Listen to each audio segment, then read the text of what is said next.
வணக்கம், welcome to our channel. This is Chris thoughts Tamil channel. Okay, இன்னும் நம்ம சேனலை சப்ஸ்கிரைப் பண்ணலாம், மறக்காமல் சப்ஸ்கிரைப் பண்ணிக்கங்க. பெல் ஐக்கான் கிளிக் பண்ணலாம் அப்படின்னா பண்ணிட்டீங்க அப்படின்னா நாங்கள் போடுற வீடியோக்கள் உங்களை தேடி வரும். ஓகே, இன்றைக்கான வீடியோ எதை பற்றி இருக்க போகுது அப்படின்னு பார்த்தீங்கன்னா, தி ரிலேட்டட் அப்படிங்கிற ஒரு விஷயத்தை பேஸ் பண்ணி தான் இருக்க போகுது. ஸோ ஃபஸ்ட் ஹாஃப் கொஞ்சம் ஃபன்னாக இருக்கும்னு நினைக்கிறேன். செகண்ட் ஹாஃப் கொஞ்சம் மென்டலி எமோஷ்னலாக டச் ஆகக்கூடிய ஒரு ரிலேட்டட் மீம்ஸாக இருக்கும்னு நினைக்கிறேன். எந்தெந்த வீடியோவில் உங்களுக்கு ரிலேட் ஆச்சு அப்படின்னு சொல்லி கீழே கமெண்ட் பண்ணிடுங்க. அந்த டைம் கிளிப்பை போட்டு கீழே கமெண்ட் பண்ணிடுங்க, நானும் பார்த்து தெரிஞ்சுக்கிறேன். டயத்தை வேஸ்ட் பண்ணாமல் நிறைய ரிலேட்டட் வீடியோஸ் இருக்குது. ஸோ வாங்க மீம்ஸ்குள்ளே போயிடலாம்.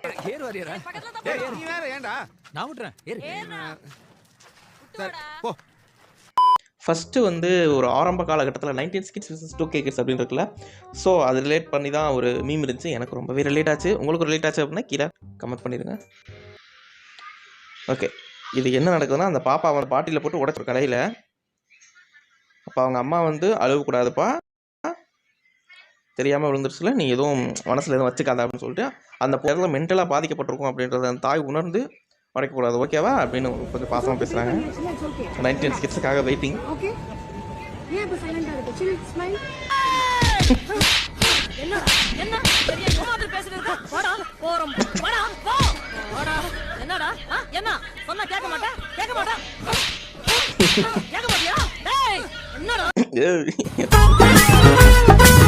ஸ்கூலுக்கு அனுப்பிச்சுடுறது. ஓகே, அது ரொம்ப ரொம்ப ரொம்ப ரிலேட்டான வியூம். அதை வேற ஞாபகப்படுத்திட்டீங்க. நெஞ்சமெல்லாம் பொண்ணு அறக்கு தம்பி, மறக்க முடியல. நிறைய வாங்கியிருப்பேன் இந்த மாதிரி உடைச்சு. ஓகே, அடுத்த மீம் போயிடலாம். நெக்ஸ்ட் வந்துட்டு இந்த இங்கிலீஷ். அச்சோ, அவரா பயங்கரமான வராச்சே, நமக்கு எப்படி ரிலேட் ஆகுது அப்படின்னு சொல்லிட்டு ஒரு ஃபன்னான மொமெண்ட்ல பார்த்துடலாம்.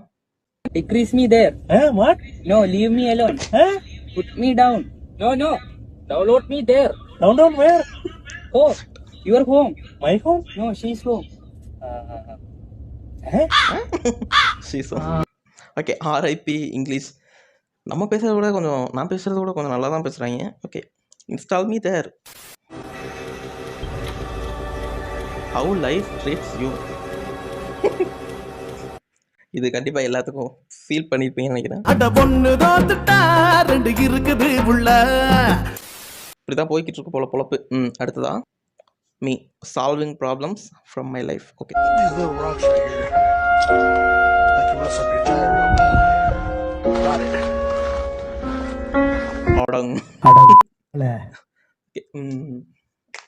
சொல்றதுக்கு எதுவும் இல்லை. She making TikToks in public with full confidence. Okay. We trying to take a selfie in a public.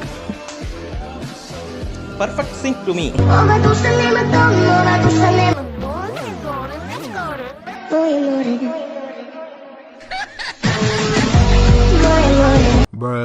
பப்ளிக்ல எல்லாம் ஒரு ஃபோட்டோ எடுக்கவே கொஞ்சம் கூச்சமாக இருப்பாங்க. வெளியே போனோம், ஒரு அது பேர் என்னது, டூர் எங்கேயாவது போனோம் அப்படின்னாலும் வச்சா நில்றா செல்ஃபி எடுப்போம் அப்படின்னா கொஞ்சம் ஒரு மாதிரி கூச்சமாக இருக்கும். இது சின்ன வயசில் நடந்த ஒரு சம்பவம் தான் காரணம். ஓகே ஃபைன், இந்த மாதிரிலாம் இன்ட்ரோவர்ட்டுன்னு நினைக்கிறேன். ஐ திங்க் இன்ட்ரோவர்ட்டை எக்ஸ்ட்ரோவர்ட்டாக மாற்ற வேண்டியது நம்ம கையில் தான் இருக்குது. Apple earphone 10,000, normal airport. Okay, apple airports 10,000 அதுக்கும் நார்மல் ஏர்போர்ட்ஸுக்கும் என்ன வித்தியாசம் இருக்குது அப்படின்னு சொல்லி பார்த்துலாம் மியூசிக்கில்.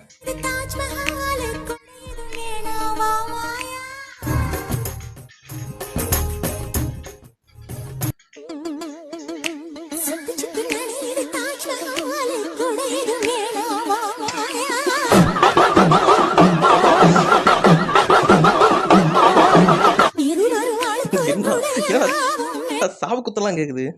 ஓகே, இதில் வந்துட்டு நான் வந்துட்டு அந்த நார்மல் ஏர்போர்ட்ஸுக்கு தான் சப்போர்ட் பண்ணுவேன். ஏன்னா எக்ஸ்ட்ரா எஃபெக்ட்லாம் அதுவும் ஆட் ஆகிக்குது. Nice one.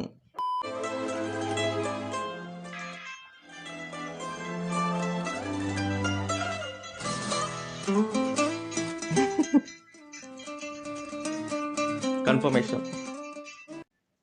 கண்டிப்பாக எனக்கு இந்த வயர் ஹெட்செட்டு கொடுத்த ஒரு கம்ஃபர்டபுள் இது வரைக்கும் எந்த ஏர்போர்ட்ஸ் வந்து கொடுத்ததில் யூஸ் பண்ணியிருக்கேன். இந்த ப்ளூடூத் ஹெட்செட்டு அப்புறம் சம்திங் எல்ஸ் யூஸ் பண்ணியிருக்கேன். பட் இந்த வயர் ஹெட்ஃபோனில் இருக்க ஒரு கம்ஃபர்ட் ஜோன் வந்து வேறு எந்த ஹெட்செட்லேயும் கிடச்சதில்லை இது வரைக்கும். ஏன்னா அதுனா நம்ம மொபைலுக்கு சார்ஜ் போடணும், லேப்டாப்புக்கு சார்ஜ் போடணும், அதுக்கும் சேர்த்து சார்ஜ் போட்டுட்டு இருந்தோம்னா மண்டக்காயுது. அதனால் வயர் ஹெட்செட்னா எங்கே இருந்தாலும் எப்படியாவது காதில் மாட்டி பாட்டை கேட்டு ஏதாவது யூஸ் பண்ணால் பண்ணிவிட்டு போயிட்டே இருக்கலாம். அதுனா சார்ஜ் இருக்கா இல்லையா, அதுக்கு ஒரு தனி ஆராய்ச்சி பண்ண வேண்டியதாக இருக்கும். Wired headset is comfortable. நல்லா English. Me in my resume, calm person under the pressure situation. Me in real life. Okay,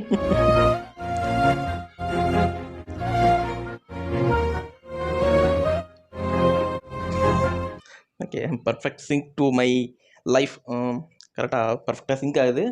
ஏதாவது ஒரு சின்ன ப்ராப்ளம், ஏதாவது சின்ன பொருள் திறந்து வச்சுனா கூட பயங்கரமாக அப்செட் ஆயிடுவேன் நான். ஓகே, என் கதையாக கேட்கவா இருக்கீங்க? ஸோ உங்கள் யாருக்கெல்லாம் அது ரிலேட் ஆகுது அப்படின்னு சொல்லிட்டு கீழே கமெண்ட் பண்ணிடுங்க. என் லைஃபுக்கு இது ரொம்ப நல்லாவே ரிலேட் ஆச்சு. எப்படி இவ்வளோ மெச்சூராக பேசுகிறீங்க?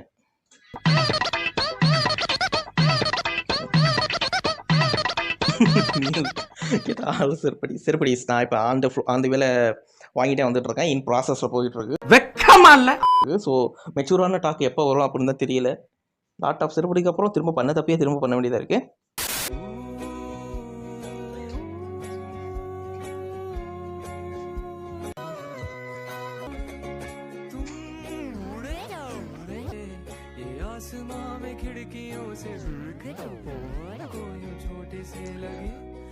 லேட்டர் இதை பற்றி ரொம்ப ஆழமாக போனோம் அப்படின்னா கிரிஞ்ச் ஆயிரும் வீடியோ. அதனால நெக்ஸ்ட் மீம் போயிடலாம். லைஃப்ல எந்த எய்மும் இல்லாதவங்க மட்டும் முடிஞ்ச வரைக்கும் சீக்கிரம் செத்து போயிடுங்க. உங்களால எங்களுக்கு எந்த பிரயோஜனமும் இல்ல. எதுக்கு சாகணும்? அவன் வாழ்க்கை அவன் வாழ்க்கடா. ஓகே, இது வந்துட்டு என் ஃப்ரெண்டு வந்துட்டு எனக்கு அனுப்பிச்சு விட்றலாம். இங்கே பாரு மச்சான் எப்படி பேசுகிறாங்க, அப்போ நம்மளாம் செத்துனமாடா அப்படின்னு சொல்லிட்டு. எப்படி பேசுறா? எனக்கு மவுத்தரிச்சலா இருக்குடா.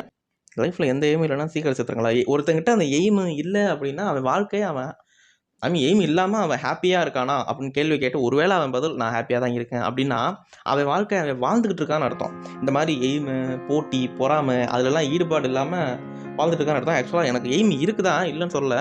ஆனால் அந்த எந்த எய்மும் இல்லாமல் இருப்பாங்க பார்த்தீங்களா, கல்யாணத்தை பண்ணணும்ப்பா, அப்புறம் ஒரு சின்ன கடையாக பொண்ணுப்பா அப்படின்ட்டு இருப்பாங்களா, அவங்களாம் பார்க்கும்போது எனக்கு ரொம்ப பொறாமையாக இருக்கும். சார் இவ்வளோ அழகாக வாழ்ந்துட்டு இருக்கானே லைஃப்பை அப்படின்னு சொல்லிட்டு. அந்த ஒரு தாட்டை விட்டு நம்ம போகலான்னு பார்த்தா நம்ம மைண்ட் செட்டு போக மாட்டேங்குது வேறு இடத்துக்கு. ஸோ அதை பண்ணணும். நம்ம சின்ன வயசுலேருந்து பேரண்ட்ஸ் எப்படி வளர்க்குறாங்களோ அப்படி தானே இருக்கும். ஒரு எய்ம் இருக்குது, அந்த எய்முக்கு போகவும் முடியாமல், அந்த எய்மை வந்துட்டு விட்டு விலகவும் முடியாமல். ஸோ இப்படி இருக்கும்போது லைஃப் ரொம்ப நல்லா தான் போகும். மரணங்கிறது எப்போ வருதுன்னு தெரில.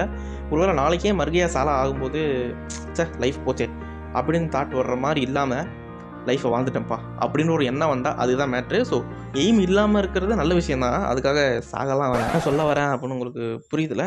லைஃப்பில் எய்ம் இருக்கணுமா இருக்கக்கூடாதா அப்படின்றதே இப்போ மிகப்பெரிய கேள்வியாக இருக்குது. ஏன்னா ஒருத்தர் என்னடான்னா லைஃப் ஒரு இலக்கு நோக்கி ஓடுங்கிறான். இன்னொருத்தர் என்னடான்னா லைஃப்பை வந்துட்டு வாழ்ந்துட்டு போயிடணும்ப்பா, 6 மாதம் வேலை பாரு, 6 மாதம் வந்துட்டு எக்ஸ்ப்ளோர் பண்ண, என்ஜாய் பண்ண அப்படிங்கிறான். ஒருத்தர் என்னடா சொல்ல வரீங்க? இல்லை எனக்கு புரியல. இந்த ஒரு இன்ஸ்டாகிராமு அந்த இதெல்லாம் அப்படின்னா படித்த புத்தகத்துலேயும் அதை தான் சொல்கிறான். ஒருத்தர் ஆசைப்படுங்கிறாரு, இன்னொருத்தர் ஆசையே படாத, அது மனிதனுக்கு தீங்கு அப்படிங்கிறாரு. இந்த வியர்வை துளிகளோட உள்ளுக்குள்ளே இருக்க அந்த வயிற்றுன்னு வெளியே வந்து இன்னும் நிறையா வேர்க்குதுடா. Okay fine.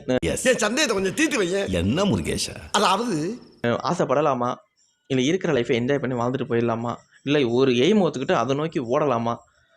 யாராவது உங்களுக்கு தெரிஞ்சால் கீழே வச்சு ஏதாவது ஒரு பதில் தெரிஞ்சால் கீழே கமெண்ட் பண்ணிடுங்க. நானும் அந்த ஒரு பதிலை தான் இன்னும் தேடிட்டு இருக்கேன்.